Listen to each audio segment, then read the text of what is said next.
Hello everyone! Pixel Worlds is getting a re-release, but if you're watching this, you probably already know that. I'm going to skip over the obvious stuff that's already been talked about, like all the accounts and worlds being reset, and going more in detail about the new changes. I'm going to go in order of what the changes are in the first place, then I'm going to go into the details about what that means for the game itself, some suggestions and pushback that were given by the community, and some of my own personal thoughts. The first major change is the account creation system. Pixel Worlds from now on will be one account per player and there will be no way to log out. The way it's going to be done is with hardware level identifiers, so having multiple accounts on the same internet connection, such as having a sibling in the same house as you, won't affect you. This doesn't really combat people who have multiple devices, but genuinely, what else is there to do? They can't really do more without taking people's IDs, which is one of the main reasons Roblox is so under fire recently. I never really saw any reason to even have multiple accounts in Pixel Worlds in the first place, and this is one of the more respected changes that they made, and it didn't really have a lot of pushback. This next one is also pretty tame. The Pixel Worlds developers have kept some worlds reserved to be maintained by the team. This includes just developer names like Commander K, Endless, and Siskia, but it also includes one normal world, Trade. Trade was one of the most popular trading worlds in Pixel Worlds for all of its life, and it seems pretty fair that they'd want it to be maintained by a trustworthy group of people, considering how much value it has just for the name, but also its history. I know the previous owner of Trade isn't too happy, and he made an entirely AI-generated video to show that, but I'm not going to get into that. There seems to be a really big get there when we get there sentiment with this whole reboot. When asked about basically any change in the game, Siskia usually responds with, "Oh, we're not looking into that right now, we want the launch to go smoothly," which makes sense honestly, but I can see why people are so into the idea of making new content. The lack of content was the reason Pixel World started failing after a while in the first place, but I think Siskia actually already answered this exact worry. But basically, all events and daily bonus prizes will reset back to year 1 of Pixel Worlds. So Dark Pixies, Pro Water Gun, Cthulhu Wings, Dracula Cape, all of that will be the first prizes of their respective events, unless anything changes by then.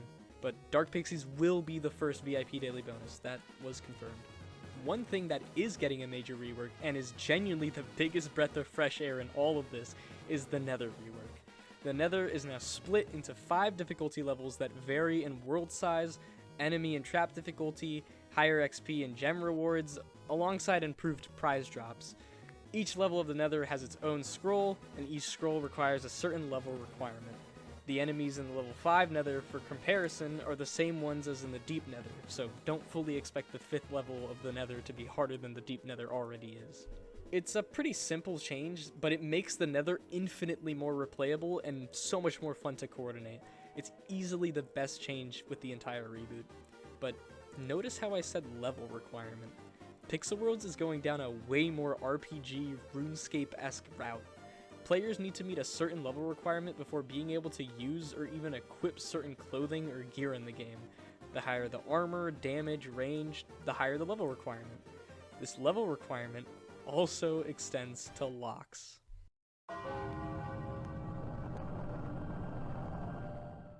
Small, medium, and large locks now require level 7 to use.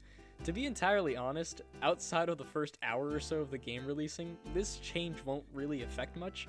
Getting to level 7 is really easy to be honest, but the reasonings for this being done are almost entirely to do with that first hour. As you probably know, people already know what worlds are rare and sought after, and are already thinking about getting to those worlds first before anyone else gets the chance. You start off with one newbie lock to lock one world, but people want a horde world since they'll skyrocket in value depending on the name and the shortness of it. In the past, this was really easily done with small locks because of how cheap they are. In theory, I guess this does kind of push people away who are going to do that, but the vast majority of people who are world sniping are going to use in-app purchases to buy gems, to buy world locks, to enter the worlds, and then to take them. To go more in detail about the in-app purchases, I'll show the prices and stuff on screen, but it should be prefaced that the way that Bytecoins work in the game is gonna be a little bit different.